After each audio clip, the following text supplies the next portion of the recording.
Hey, this your boy Frank Gore. I'm listening to 49er Rush. Niners all day. Let's bring 6 home, baby. Let's go. Yeah. I love it, man. It's time for the 49ers Rush podcast.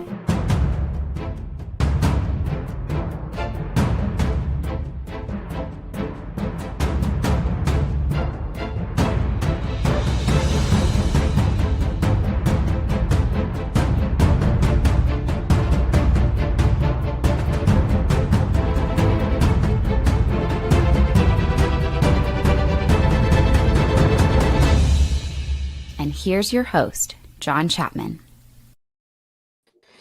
What is going on, faithful? It is absolutely incredible to be with you guys. It's Thursday, and we are so close, Ant. We are so close. Rookies report on Tuesday the 15th. How are we feeling, man? I'm feeling great, and that's actually the first time I've ever been on with that intro, with the Frank Gore intro. And I hear it, and I'm like, oh, okay. I've heard it before, but this is the first time I've ever been on. So now I'm really hyped. Now you got me ready for training camp. I'm completely excited. Rookies report next week, and real football is almost here. So I love the fact that it's a training camp countdown. We're ready to go, and I'm excited about football. And I think everyone's finally over this lull and ready to get into football, and it's here. I love it, man. It's funny. I switch the Frank Gore intro sometimes when I do like Hall of Fame talk. And if I'm going to be like talking about anything involving Frank Gore, I'll add that. But I haven't switched it back yet. I need to do that. But yeah, man, that was we were hanging out. That was for the Super Bowl in Miami, the first Rush road trip we ever did. And got to take shots with Frank Gore and have a good time and hang out. And, now it's turned into we've had about like, I think 5 times. And dude's just incredible. So like I hear it, I get excited just because it's like, yeah, this is a freaking Frank Gore, man. This dude's a legend, and he is as advertised. Like Frank Gore is Frank Gore. Like he just shows up and wants to have a good time, and he's still competitive. Like he's awesome because he's like he'll ask me, he's like, you do other events, right? And I'm like, yeah. He's like, you have other players out? And I'm like, yeah. He's like, my crowd's bigger, right? I'm like, hell yeah, it is. So he is the best of the best. So training camp is right around the corner. And so I wanted to spend some time just kind of going back and forth on some questions, some things that we think might happen, might not happen. So again, just to update you on dates, next Tuesday, the 15th, so in 5 short days, depending on when you're listening to this, rookies will report. Then a full week later, on Tuesday, July 22nd, the veterans report. Now, the first day that they report is kind of check-in, weigh-ins, all that stuff, get your schedules, have a couple meetings, not really much practices, but that's kind of the start. And once they show up, then we start getting clips. We get into training camp, which I still haven't released the training camp schedule yet. I'm really excited about that. We'll be out at training camp, I'm sure. Ant, you coming out again this year as well? Oh, yeah, I'll be out. I love it. Hey, so great times just getting a peek behind the curtain and seeing all the stuff that's going out there. But, I had a question, and shout out my man, Ben, NY Niners. He asked this, there's really 2 approaches in the NFL to training camp. You have the 49ers approach, and I think about 29 other teams where it's, hey, it's just practice. You come in from home, you report, you clock in, you work out, you go through your meetings, you do all that stuff, you go home, eat dinner with the family, sleep, day's over, wake up, do it again. Kind of like just going to work every day. But there's 3 teams that have this very old school approach, the Chiefs, the Steelers, and the Cowboys, where they go live kind of like you're going kind of remember the Titans, training camp, 2-a-days, staying in bunk beds and all that stuff. What are your thoughts on the advantages or disadvantages of the way 29 teams do it, including the Niners, where you just clock in for work and go home, as opposed to what the Chiefs, Steelers, and Cowboys do, where they stay for, multiple weeks, almost a month, eating with your teammates, sleeping, in bunk beds and all that kind of stuff. What are your thoughts there?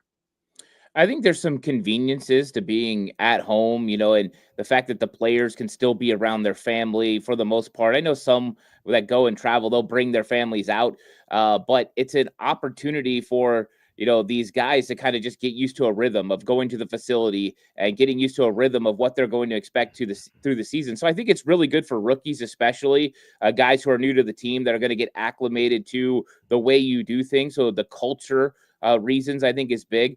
but there's also advantages to going away too, because you are close knit together. You grow together. Everything's about football. You keep it completely centric around your football team. So I think there's advantages and disadvantages to both.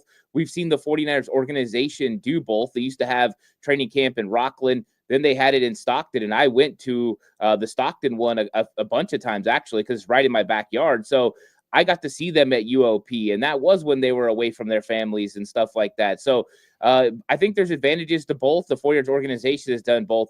But I think that a lot of teams prefer being at home because of the convenience. You have all your equipment. You don't have to worry about shipping it. But you just have everything there, and families are easy to visit. It's just a lot different. And I think people get comfortable with their surroundings to get ready for the season. I think that's important for some teams, and probably why the 49ers like to do it that way. Yeah, and it's funny because I'm not going to be shocked when the NFLPA finally gets their act together. And if you've paid attention to any of the tampering stuff that's going on, the NFLPA is absolutely missing the boat on a lot of things, but that's okay. But eventually, I think this old school mentality is probably not going to be a part of the next CBA. Like, I could totally see them saying, like, yeah, we're not going to do that anymore. Like, players don't want to do this, but it's hard to argue against anything that Andy Reid and Mike Tomlin agree on. The caveat might be, well, Jerry Jones agrees with them too, so maybe it's not that good of an idea. But yeah, like, it's a little bit weird, and I don't see Kyle Shanahan ever going that way. He's the players' coach. He hangs out with them, like, you know what I mean? Like, I'm never going to see him go with this old school. I don't think his dad did either, and that's probably more important than that. But yeah, 49ers are going to stay this way, right? It's not going to change.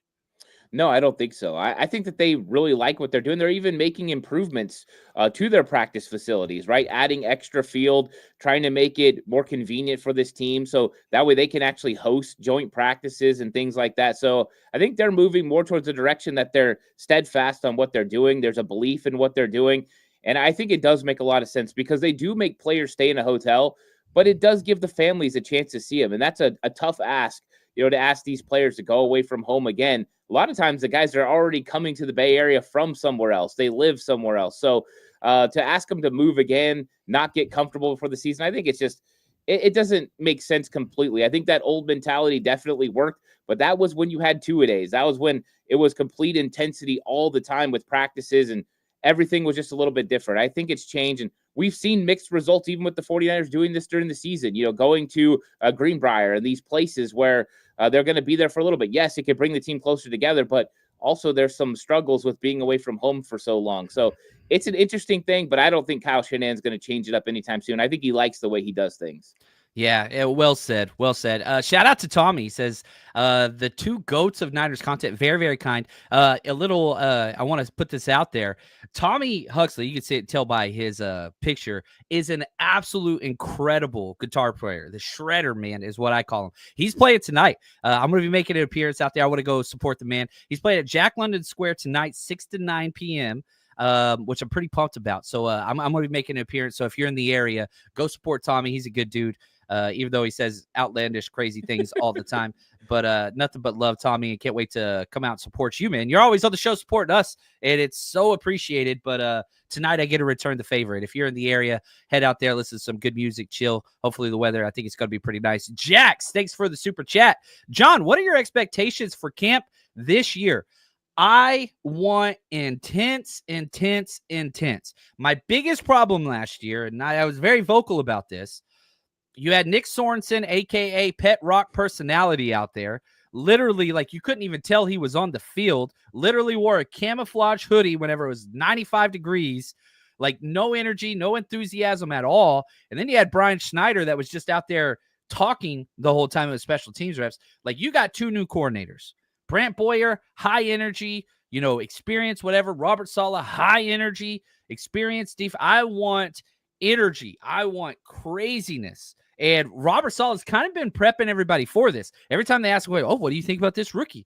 I got to wait and see when the pads come on. What do you think about this? Got to wait and see till the pads come on. Like, it's building. And so I really hope that they come out. Brock's healthy. CMC's healthy. Like, I want elite competition. I don't care if the offense wins, defense wins, quarterback throws picks. Don't care. I want people flying around, pads popping, high intensity, competition galore. Those are my number one things that I want the climate of the energy on the field to be off the charts.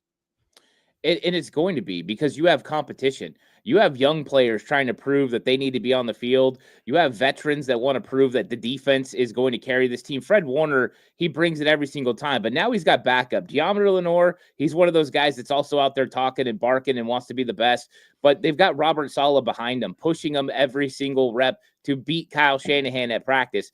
They're going to go hard to make sure that this defense prepares the offense, and the offense isn't going to slouch either because there's guys like Jawan Jennings, Ricky Pearsall that are going to have to go out there and prove what they can do. And whenever you have competition, it ultimately breeds excitement, but it breeds intensity, and intensity levels up everything. So this is going to be one of the training camps I'm really excited about because it's not just incumbents across the board. There's legitimate battles at key positions that are going to go one way or the other. And I think in some cases, we don't know where they're going to go. But there's under the radar guys that are willing to do whatever they have to do. You don't tell me that a Tatum Bethune is not going to be scratching and crawling and doing everything he can to get up there and start. Jason Pinnock just said he wants to be an all-pro. You don't think he's not going to go out there and try to prove that not only is he a starter, but he's a starter for the future for this football team? Oh, yeah, I get excited thinking about competition, and you've got some really good competitions along this defense, but on the offense as well, because there's still things that are undecided. And some players are playing for their future. They're playing for their opportunity to stay in the league. It doesn't get any bigger than this for some of these players, and I'm super excited about it. And you're right, Saleh and Brant Boyer are going to bring the energy like we haven't seen in San Francisco for a while. This will be the most energetic crew, and I think everyone's going to feed off of it. Ah, man, I love it. And could you imagine a world, right, where special teams for the 49ers is not a negative? And I know that that's a big ask. And to go from one of the worst special teams, I would argue the worst special teams, definitely bottom 5 for the past 3 years in a row, to just average. Like if we could just get 16th ranked special teams play, man, my stress levels would be so like back down to normal. Man, I would be so happy. And look at NY Niner says, new this year, special teams energy. One of my least favorite moments last year. I was at the game. I was at way too many games last year, but Darrell Luter Jr. almost causes a fumble because he almost runs into Jacob Cowing because he has no field awareness. 2 games later, he runs into Jacob Cowing and causes a fumble. Both times, I'm at the game and I'm watching Darrell Luter run off to the sideline, and no coach talked to him. Nobody coaches. And this is the same Darrell Luter that caused a fumble in the damn Super Bowl in the same situation. And that dude goes, and I'm not saying like I need a coach over there screaming at him or whatever else, but like, dude, hey, Darrell, you're doing a really good job, but you've got to have better awareness and field awareness where you're at to be able to get out of the way. Nobody corrected him. Dude went over on the sideline, sat down. Nobody said a word to him. I'm just like, what is happening? And the fact that he kept doing the same mistake over and over and over again, like Brian Snyder I don't know how that dude, I don't understand. I'm thankful he is gone, but as a coach, and you could attest to this. Oh man, I was struggling. I was hot. I was angry. So I don't want any more of those moments. No, you can't. You know, those are the things that you have to coach them up. And that's one thing we know Brant Boyer is going to do because he made it all through a bunch of different regimes with the Jets, and every single coach decided to hire him on as special teams coach because he stays on his P's and Q's. And that's one of the things that Kyle Shanahan usually likes is attention to detail.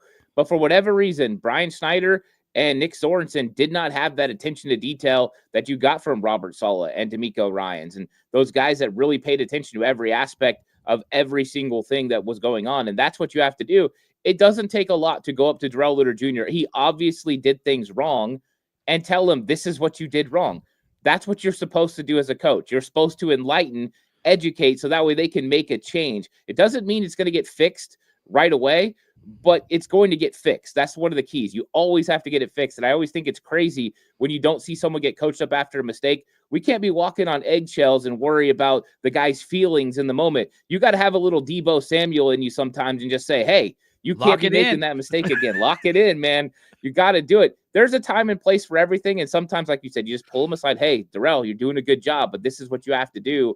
And then there's times where, hey, you get in their face when they're continuing to make mistakes. But yeah, I don't understand that philosophy, and especially with guys in the NFL. They're getting paid millions of dollars to go win games. They can't be making mistakes like that. So you expect mistakes, but you want them to get coached up on it. Yeah. Oh, man. Shout out to my good friend Yatsik. He says, the amount of knowledge, I appreciate the kind words, you guys drop is immense every time. Your respective abilities to break down this for civilians, I like that. And your memory banks are impressive. Thank you, man. Appreciate you, Yatsik, and the kind words. That is awesome. Now, here's a couple questions I wanted to get to you with the rookies reporting. Number one, and I think this is probably the most important issue right now, Alfred Collins, the 49ers second-round pick, has not signed his contract yet. Now, to complicate things further, 30 out of 32 second-round picks have not signed their deal. It's a very weird year. So my question to you is, do you think Alfred Collins will get his deal done before they report on Tuesday? I think it's unlikely. I think because it doesn't hinge just on Alfred Collins, right? This isn't a situation where he's waiting for more money or he's waiting for, a bigger this or a longer that. No, this isn't a language situation. This is him waiting on players in front of him, because nobody wants to be the first player that flips. Because if Alfred Collins is the first one to sign, picks 44 through the rest of the second round, now they're not getting guaranteed contracts. And if you look at the guys above, like, they're not willing to do it either. And I don't want to ever get on someone for trying to get guaranteed money. Go get your money. Like, this is an opportunity for second round picks to get guaranteed money. And it means a lot to these guys. It changes their lives. So I'm definitely not going to be somebody that's against Alfred Collins waiting, but he's got a lot of people waiting in front of him. And he needs one of those guys in front. We need one of those guys from, pick 34 to pick 42 to decide they're not going to take guaranteed money. Then everything will work out and the 49ers can get the deal. But I don't think the 49ers are going to be the first one to give guaranteed money. And I don't think Alfred Collins is going to be the first one to sign without somebody else getting it done. So I think we're in a holding pattern. And I think it's probably more likely when actual training camp begins that somebody makes the move and actually takes non-guaranteed money. Over the Cap put out this chart, and this is the history, the past 5 years of the number 43 overall pick, which is where Alfred Collins got picked. The amount of guaranteed money. So 5 years ago, the Raiders gave out 61% guaranteed money. 4 years ago, the Giants gave out 71%. Packers gave out 75% 2 years ago, and last year the Cardinals 78%. So, man, in that 80s range, whatever, and you don't think it's going to get done. I asked on Twitter right before the show. I put this poll out less than an hour ago. It's got 216 votes. The Twitter 49ers public says 66% says the deal will get done before rookies report. 33 say no. So we're at that 2/3. I don't think the deal's going to get done either. And it sucks. I really wish that it would. But there's always something weird going on. And this is an okay weird thing. Like defensive tackle. Yeah, you want them to get to work and you want them to get ready and all that stuff. But not one of the most difficult, strenuous transitions from college to the NFL. Like, I'm not too concerned. You know what I mean? If it was a wide receiver or a corner or a quarterback or, something like that, then maybe, but it's not. And so, not too overly concerned about that. And right here, Chris, Shannon doesn't play rookies anyway. He's playing rookies this year. This is not your old 49. You did not bring back veteran depth. In fact, you made cash cuts to guys that you still could use, and Leonard Floyd and Malik Collins. God, I wish we still had both those guys. But rookies got to play this year. Am I wrong there? No, rookies are playing. At least one is starting at defensive tackle, Alfred Collins or CJ West. One of them is going to start. More than likely, Mikael Williams is going to start. There's a chance we get a linebacker starter, a nickel starter. The rookies are going to make an impact this season, one way or the other. That's why my video yesterday was rookies make or break, because that's what it's going to be. They're going to make this season. They're going to break this season, because you don't have the veterans this year in place that the rookies can marinate and develop. They've got to be ready to roll. Man, there we go. Rusty, with York focused on a cash available future, there is zero chance they blink first. Well said, well said. Bid, rumor is the holdup is Tyler Shugg. The contract there. I want the draft. So here's what happened with the second round picks. You had the pick 33, Carson Swessinger, fully guaranteed. Pick 34, Jaden Higgins, fully guaranteed. Nick Eamon-Wari, who's Seattle at 35. And then you've got about 8 players until we get to Alfred Collins. So, like, he's waiting in line. And all the agents are just like, don't flinch, don't flinch, don't flinch. Get that guaranteed money. So it's just a weird one. But yeah, Boats, I'm with you. I don't like it when a rookie starts worrying about money before he earned anything. Collins is not owed anything. Take the deal and prove yourself first. We don't know the deal that's on the table. And the fact that there are 9 players ahead of him, like, I do not put this on a Collins thing. The fact that 30 out of 32 second round picks haven't signed yet. I personally, I don't always side with the players, but usually I do. This one, I get it. I do wish there would get a deal done, though. I think this is a both and. Like, look, dude, let's meet in the middle. Like, and again, go to this right here, right? So, like, last year, this pick got 78%. We'll give you 85%. Like, you know, and again, it's easy for me to say. It's not my money, but I do buy a lot of beers at Levi's, so it kind of is. Yeah, so I don't know. I don't want to play the blame game too much. I think it's likely it's going to happen, but I mean, you're right. The agents, they're definitely not wanting this to happen. And the NFLPA, I'm sure, is telling them, hey, wait, make them earn the money. Nick Eamon-Wari, I don't think he's going to be the guy that takes less than guaranteed money. He's going to be the holdup. It's going to have to be 37, 38, 39 picks that end up deciding to take non-guaranteed. And maybe they'll get close, in the 90s percentile, and this thing will start filtering down. But we're going to get to a deadline where all the teams are going to make this happen. That's coming up in the next week or so. But yeah, I don't put this on Alfred Collins. I don't think it's his fault. I think he's just staying the course, and he's going to take what ends up falling to him. But hey, when you start giving guaranteed money to second round players, and 100% guaranteed money, this is what's going to happen. And, again, looking at Nick Eamon-Wari and Quinshon Judkins, they're the next 2 players. Those are 2 of the lowest paid positions in the NFL. That's safety and running back. The 2 most devalued. Like, you got to get your money while you can. And I hate it. I do hate it, but it's what it is. Shout out to Michael. He says, I listened to Ant's podcast yesterday this morning on my way to work. Great show for anyone that missed it. Guys, if you have not gone and checked out 49ers Cutback yet, what are you doing? He's the best of the business. He records every damn day. No, he's not doing all the crazy hot takes and whatever and just saying stuff. Ant is a man of conviction, right? It's like the John Wick saying he's a man of conviction, sheer will, purpose. Like, go check it out. Please do. Please do. And if you're coming to any 49ers games this year, you got to come party with us. 49ers Rush Road Trip is going into its 6th year with over 40 events at road games. If you are traveling to see the 49ers play this year, you got to come party with us. And on top of that, we give games, trivia, giveaways. We've partnered with TickPick this year. All you have to do is search 49ers Rush on any of the TickPick sites, apps, you name it. And on top of all of that, best dressed, giveaways, autographed jerseys, kids are always included, and get in for free with a ticketed adult. And a lot of times for select cities, we will have 49ers legends come out and you get to meet and greet them and get an autograph. Navarro Bowman, Frank Gore, Patrick Willis, Fred Warner are all players that we have worked with in the past. And trust me, if you want to build the 49ers community, you're traveling by yourself, we got you covered. 49ersRushRoadTrip.com.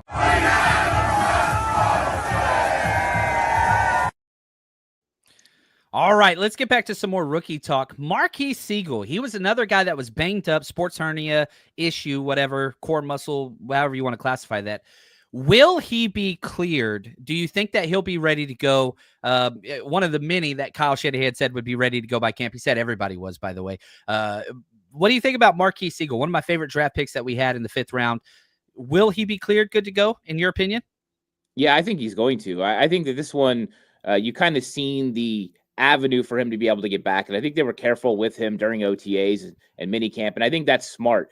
Make sure he's ready to go when you got to get on the field and go prove it. He's one of the most interesting players because he's got all the speed, all the athleticism, some of the versatility to play in the slot, also can, potentially cover the deep third, but he's different than the other safeties. The 49ers don't really have a speed demon like this who's got the versatility that he has. And I think he's very similar to a guy like Jimmy Ward, who's got some corner-ish skills, but can still come up and pop you at the line of scrimmage. So I like him a lot. They've talked about how much they think his intelligence and football intelligence is really superb.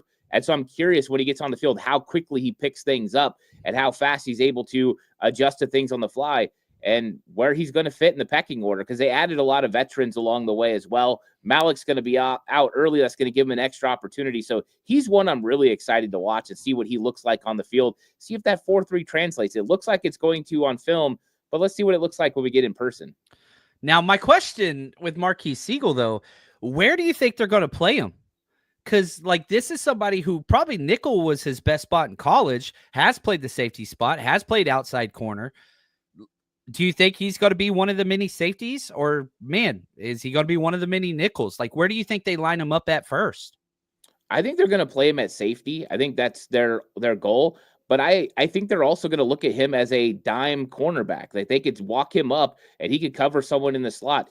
I also think with the way that the league's trending, and we've heard Robert Saleh talk about trends of the league, you've got to have guys that can go cover up a running back or a tight end in the slot or out wide and not have a mismatch. Getting a safety that's still big enough, but also has those abilities to change direction the way that he does, you can kind of match some of those guys. All of a sudden, Bijan Robinson goes outside. You're not worried about him cooking Jair Brown because you've got Marquise Seagull able to lock him up. Or you get another tight end, especially in this division with all the tight ends that you're going, Trey McBride. Now you've got a safety that can line up on Trey McBride and do a sufficient job. It's still going to be tough. He's big and physical, but I think that's what they're looking for. They're looking at trends of the league, the way that teams are going tight end, running back, and moving those guys outside. You have to have that eraser kind of safety. And I think that's what they see Marquise Seagull being, kind of that versatile player, safety / cornerback that can help them in a bunch of different ways. Yeah, I'm excited about him. He was one of the guys I locked on pretty early as just a guy that just met all the Niners. 6 foot, 200 pounds, 4.4 speed, versatility, crazy experience, loves physicality, great versus the run game, smart off the field. Just like, man, at K-State, I'm not a K-State fan, but if you don't love football, you don't go to K-State, because you're going to live in the middle of nowhere with cows next to your practice field, and there's nothing to do but football out there, and football and farm. That's it. And so, like, you have to love football. Man, I've been a part of way too many K-State Texas games. I have my Texas shirt on today. For some reason, they used to always kick our butt, man. Special teams always got us.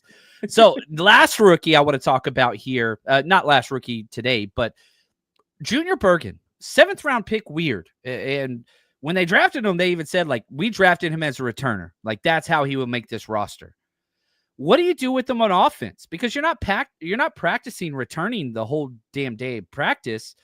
I know he's going to work with the wide receivers, but do you think that Junior Bergen will absolutely get like an honest shake at wide receiver? Or is he just a guy at the back of the rotation just getting snaps? I think they're going to gadget him. I do. I think it's going to be quick screens, use his vision out in space, get a couple jet sweeps, maybe a reverse here and there, and try to use him in a gadget role.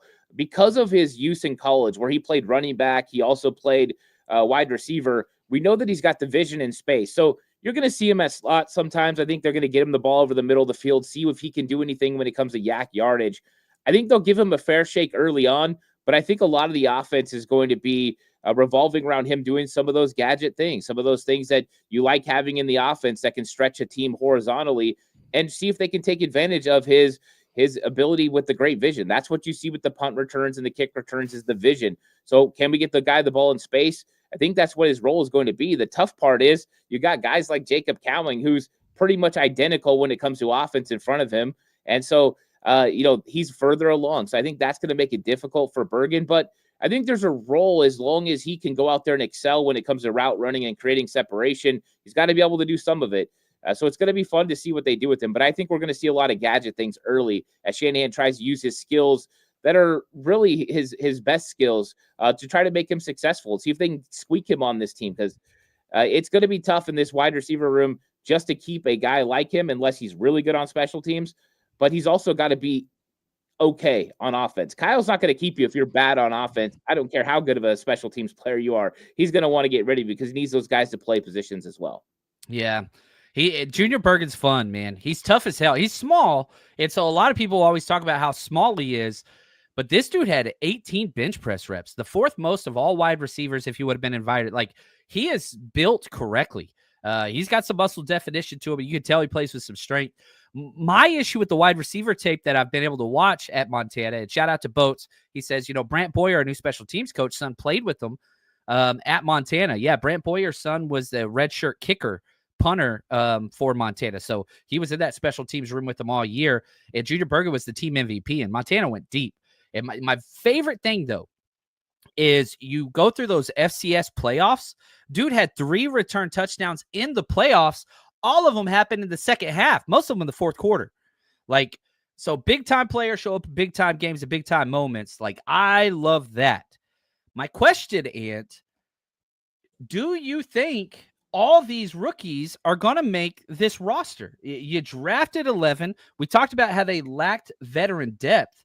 But my question to you is, if one rookie didn't make this roster, which usually kind of that's the way the Niners go, who would that be? I'll run through the 11 names real quick. If you had to say one rookie does not make this roster, we're not predicting they won't, but if we had to put that caveat on it, Michael Williams, Alfred Collins, Nick Martin, Upton Stout, CJ West, Jordan Watkins, Jordan James, Marquez Seagull, Curtis Rourke, Connor Colby, Junior Bergen. Who is the guy that you're like, man, he's going to have the most difficult time hanging on and getting a roster spot? I think it's going to be Connor Colby. Yeah. I do. I think the last 2 7th rounders have the toughest time, but I think Bergen has a shot because of the special teams. With Connor Colby, there are so many interior offensive linemen ahead of him. Nick Seagull, Matt Hennessy, just a couple of guys there. You still have the versatility of Burford, where he's going to be tackle / guard.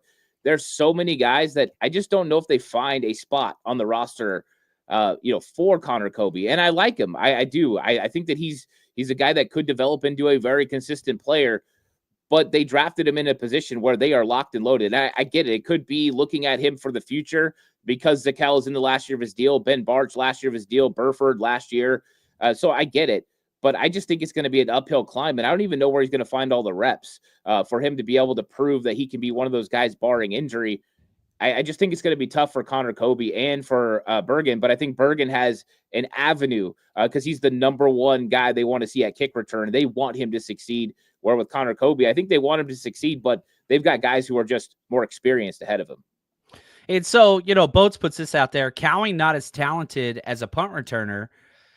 Would you rather have Cowing out there week 1, or would you rather have Junior Bergen out there? 3 straight years with a rookie punt returner? Like, that's insane to me. I would rather have Jacob Cowing as a punt returner initially because I've seen him do it, and I value consistency when it comes to receiving the football. But yeah, Boats is completely right. Bergen is the more talented when it comes to vision return guy compared to Jacob Cowing. I think that's going to be one of the most interesting things is seeing how quickly he picks it up. Because last year, Jacob Cowing did really well picking it up, and we've seen other guys not do so well picking it up. Bergen's had some problems catching the football early on so far during OTAs, and we'll see what happens with that. If he can be secure on it, hey, maybe he's got a shot. But I think his number one avenue is going to be kick return, where the 49ers really need to change field position in a big way, where Kyle is more used to go with punt return, like, hey, I just want somebody that's going to catch the ball and secure it so we can get on offense, where kick return, let's change field position. I think that is part of the reason I think Jacob Cowing early, but Bergen's got a shot at some point if they feel like he's secure catching the ball. Yeah, I like that. Well said.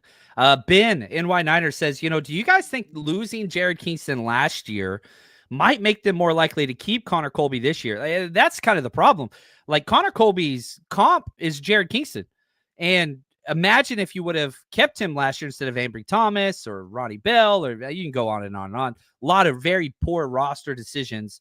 And like, you really could have used Jared Kingston. So like, are you just repeating last year's mistake where you take this late round flyer at guard, never draft a tackle, never draft a center ever, please, for some damn reason. But like, there's no room. Like, are you going to cut Nick Seagull, who was one of the best pass blocking guards in the entire NFL last year in 160 snaps he played? Do you cut Spencer Burford, who's starting left tackle through minicamp? Like, you can't keep more than 8 offensive linemen. You got to keep Matt Hennessy because I'm hoping he gets some playing time this year. Like, there's just so many bodies. I don't know how they keep Connor Colby unless you keep 9 offensive linemen. Does the Jared Kingston release last year affect their decision-making process this year? I think it makes them think about it. I mean, you didn't want to lose Jared Kingston, but they honestly believed they could waive Jared Kingston and get him back to the practice squad. They did. They thought that was going to happen. Maybe it opens their eyes to it. The problem is with Connor Colby is all the guys you talked about all have versatility. Matt Hennessy plays center and guard. Nick Seagull plays center and guard. Spencer Burford plays tackle and guard. Versatility is the name of the game. When you got guys who are pigeonholed into one position, it makes it a little bit more difficult. Just like another guy that's been a hot conversation point all throughout the offseason has been Austin Pleasance, but he's another guy that's pigeonholed into playing tackle. He doesn't play guard. There's no versatility there. So when you're going into keeping a guy at the offensive line, you want a guy that can play a couple different roles, because then when you get to game day, you have a guy that's versatile, not just pigeonholed into playing one spot. And so when building an offensive line, that's more important sometimes. So that's a thing that's going to hurt Connor Colby as well, is he's coming in to play pure guard. And so he's got to be really, really good at it. And I think that that's one of the things that's going to make it difficult for him. But I'm sure that they're going to try to find a way to keep him on this roster somehow. Maybe he's the Kyle Shanahan injury prospect this year. All of a sudden he has an injury and he ends up on the PUP list or the IR or whatever they can do to keep him, because I do think that they want to keep him. I think Chris Foerster's high on him. But like you said, there's so much depth, so many players that have really played pretty well. Nick Seagull, so good pass blocking last year. Do you really want to lose that? I don't think so. And so if these are going to be PUP players, when they report, they have to start on PUP. So to qualify for that roster exemption when they cut down to 53, you have to be on PUP when camp starts. And so, again, this Tuesday, the 15th, that's going to be huge, because you can't start on the active list, then get put on PUP and stay on PUP for the roster exemption. You can't do that. You would go on IR. So if you don't start on PUP, PUP is done for you. You can only do IR after that. And that's a lot tighter roster limit there. And so that's why I think guys like Curtis Rourke and Curtis Robinson and Brandon Ayuk, like, those are going to be your PUP guys. There might be a few more that come up, but pay attention to that, because when you see that, that tells you, oh, Shanahan getting sneaky. That's what's going on there. Boat says, man, 6-round O-line will get cut and pick back up. Jared Kingston, 6-round O-line, got cut. He was with Carolina the whole year, and they still have him. So, like, yeah, there's a possibility, and I do not have Connor Colby making this roster right now. So I'm kind of with you, just because the bodies that are ahead of him. Now, interesting question coming up next for Ant. I'm going to give him 3 choices. He's going to have to tell me who is the most important for the 2025 season. Here are the names, and I want you guys to start to think about this as well. Ricky Pearsall, Mykel Williams, or Renardo Green. Who is the most important for the 2025 season alone when we get back? Hey, Niner faithful, if you're looking for tickets to see the 49ers play this season, TickPick is the destination for the best deals you'll find on tickets with absolutely no hidden fees. TickPick guarantees the best price on tickets to every NFL game and beyond. Download the TickPick app and use code NINERS, NINERS, at checkout to save $10 on your first order. Again, that's code NINERS. Get your tickets ready today to cheer on the team with the rest of the 49ers Rush community, and all of our events for the 49ers Rush road trip are sold exclusively on the TickPick app or tickpick.com. Just search 49ers Rush. All right, Ant. Most important for the 2025 season out of these 3 young pups: Ricky Pearsall, Mykel Williams, Renardo Green. Who you got? This is like one of the toughest questions I think that we've ever done, because all 3 of them have to make an impact on this team. And when you start going through the roster and you look at a guy like Renardo Green, the 49ers don't really have the backup behind that could step in and start day one on outside corner. So I worry about that. Ricky Pearsall's got to make up a lot of the stats of what you're going to be missing from Brandon Ayuk, from him being out, and potentially Demarcus Robinson not being able to start the season either. So there's that. Then Mykel Williams has got to set the edge and be that guy opposite of Nick Bosa. This was a tough one for me. I think that because I think this offense is going to run through George Kittle early on in the season, him and McCaffrey. I do think Ricky Pearsall doesn't have to have as big of a start as probably we're hoping. So I think it's going to come down to the other two guys on defense. And I think it comes down to Renardo Green and it comes down to our guy, Mikael Williams. And I'm going to go ahead and say it's going to be Renardo Green just because of the position depth. I think it's going to be most important for him to be able to play really well. You're going to have Deommodore Lenoir potentially playing on the outside 100% of the time. He has not done that in a season. He usually goes inside and plays about 70% of the snaps in there. So you've got to count on him doing that. But without Renardo Green and without him playing well, this defense is lacking at cornerback. I don't know if Trey Brown or Dallas Flowers or, Darrell Luter Jr. could step in and play that level. I think they're really counting on Renardo Green. So I'm going to go with Green, but I will say I think the 49ers need all three of these guys to step up and make plays. Mikael Williams kind of sets the whole defensive line. If he does what he's supposed to do on first and second down, it earns them the right for Bryce Huff to come in and pass rush. And I don't really want Yetur Gross-Matos getting those early downs, except for the Bravo group as a rotational piece. So these three guys are very tough to pick between. I went Renardo Green just because of the depth behind him. I think it probably makes the most sense for him to have to play well early. Man, it is hard. And probably one of the biggest issues with this entire, season is just how many young players you are relying on. And so, man, what are you going to do? Because they all have to hit. They all have to hit.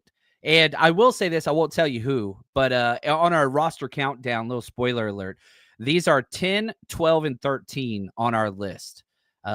So anyway, they're all right there. That's why I kind of came up with this question.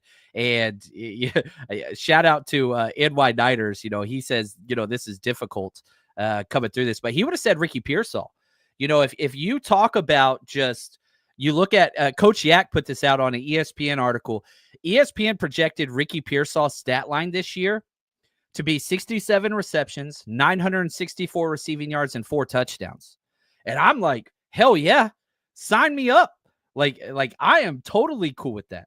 Like if you told me that's what Ricky Pearsall was going to do, close to 1,000-yard receiver, because again, and I put this out on Twitter, Debo's numbers last year in that exact same role were 51 catches, 670 yards, 3 touchdowns. So you're getting an uptick there for a second-year player, and that would guarantee if he gets, close to 1,000 yards, he stays healthy. That's my only concern with Ricky Pearsall, which is crazy because he played in 51 out of 51 college games.